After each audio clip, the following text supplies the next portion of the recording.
Ever felt wronged by a company or individual in Texas and didn't know where to turn? Well, stay tuned because this explainer is your ultimate guide to taking action and making your voice heard by the Texas Attorney General. Today, we're going to walk step by step through exactly how you can navigate the state's consumer protection system. Let's dive right in. So, if you've ever been scammed, misled, or just straight up ripped off, listen, you are definitely not alone. It can feel incredibly frustrating, right? Like you're totally isolated. But here's the thing. The state of Texas actually has a dedicated infrastructure designed specifically to monitor business practices and protect you. We've built this explainer directly from official state resources to give you the exact roadmap you need to push back against bad actors. Okay, the absolute foundation of your consumer rights in Texas is the Deceptive Trade Practices Act, or the DTPA. Think of this as the primary tool the Office of the Attorney General uses to protect you. It prohibits a massive range of false, misleading, or deceptive business practices.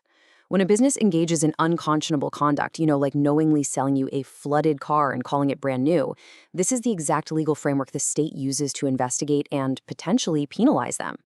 Now, you might be wondering what kinds of things actually warrant a complaint. Well, you should seriously consider filing if you experience any of these common consumer headaches.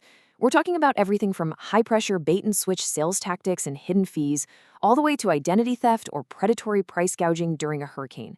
It even covers the mismanagement of charitable trusts. Basically, if a business is lying to you or manipulating a transaction, it falls right under this umbrella. So knowing how to actually take action is the absolutely crucial point here. Let's look at the core filing process. It's a straightforward 4-step roadmap to get your complaint successfully filed with the Consumer Protection Division.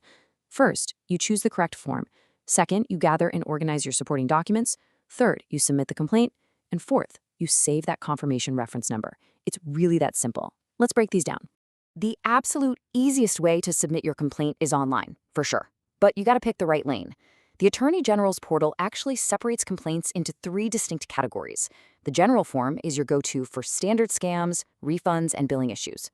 The privacy form is specifically for things like data breaches or mishandled personal information. And fascinatingly, Texas now has a dedicated AI form for concerns regarding artificial intelligence systems that manipulate behavior, unlawfully discriminate, or misuse biometric data. Talk about keeping up with the times. Of course, not everyone wants to do this on a computer. If you prefer the traditional route, you can absolutely file by mail. Just download and print the paper form from the Attorney General's website. But hey, here is a really vital detail right from the state's instructions. You must fill it out completely, write legibly, and use strictly black ink. No blue pens here. Once it's ready, you just mail it directly to their P.O. box at the state offices in Austin. Now, whether you go online or use snail mail, the evidence you provide literally makes or breaks your complaint. To build a strong case, you have to be hyper-specific. Don't just say, oh, the service was bad. Explain exactly what failed, provide the exact dates, and list the exact financial amounts involved. Include copies of receipts, warranties, and all your written correspondence with the business. And here is a massive red flag. Never, ever send your original documents in the mail. Keep those. Always send copies because these go into permanent state records. And trust me, you won't get those originals back. All right, once you've got all your documents in order, it's crucial to understand exactly what the Attorney General's office can and cannot do for you. Let's clear this up. The Attorney General files lawsuits in the broad public interest on behalf of the state of Texas. They can seek injunctions, which are basically court orders to immediately stop illegal practices, and they can penalize companies. However, they are legally prohibited from acting as your private attorney. They cannot give you personal legal advice, and they're not going to file a lawsuit solely on your individual behalf. Now, here is a highly critical detail that so many people completely miss. When you file a complaint, it does not stay a secret between you and the state. Your complaint is subject to the Texas Open Records Act. What does that mean? It means anything you submit, your narrative, the company's name, the attachments, becomes a public record open to the public. Anybody, including the media, can file an open records request and get a copy of your complaint. So just keep that in mind. After you successfully hit submit, you'll receive an email with a unique reference number. Keep that safe. But, let's manage expectations here. That number simply acknowledges receipt for tracking purposes. It's a tracking receipt. The state explicitly notes that getting this number doesn't mean a legal decision has been made, and it definitely doesn't mean there's an active lawsuit or formal investigation pending against the business just yet. So what's the actual journey of your complaint once it leaves your hands? Well, it enters a structured process. On day 1, it's acknowledged and assigned. By week 2, the Consumer Protection Division is reviewing it against laws like the DTPA. By month 1, in some lucky cases, the state might actually intervene early and try to mediate the dispute to get your refund. Ultimately, around month 3, the state will either use the information to build a larger public interest lawsuit, or they'll close the case and store your data to monitor future trends. And let me tell you, the stakes for these deceptive businesses are incredibly high. If a company is found guilty of violating the Deceptive Trade Practices Act, the Attorney General can use the patterns found in public complaints to seek severe civil penalties. We're talking fines of up to $10,000 per single violation. That is exactly why your individual complaint matters so much. It's like a giant puzzle. Your piece helps build the data the state needs to drop the hammer on widespread fraud. The complaint process goes way beyond just your everyday retail businesses, too. The Attorney General's office handles highly specialized complaints targeting public and governmental entities.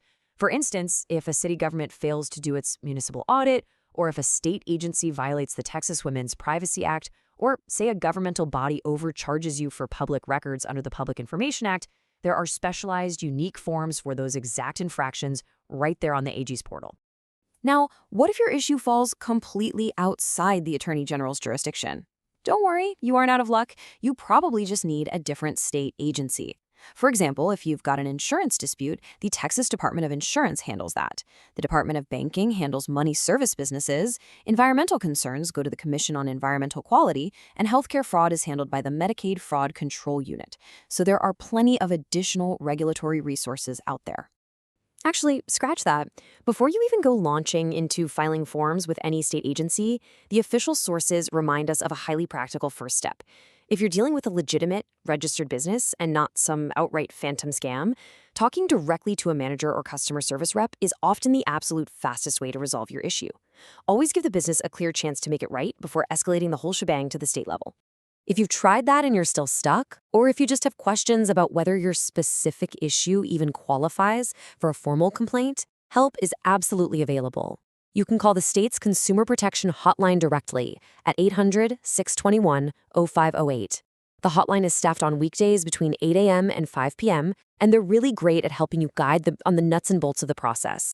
Just a quick heads up as we wrap up this explainer, please keep this disclaimer in mind. While everything we've covered is built directly from current state sources, administrative and legal processes do evolve over time.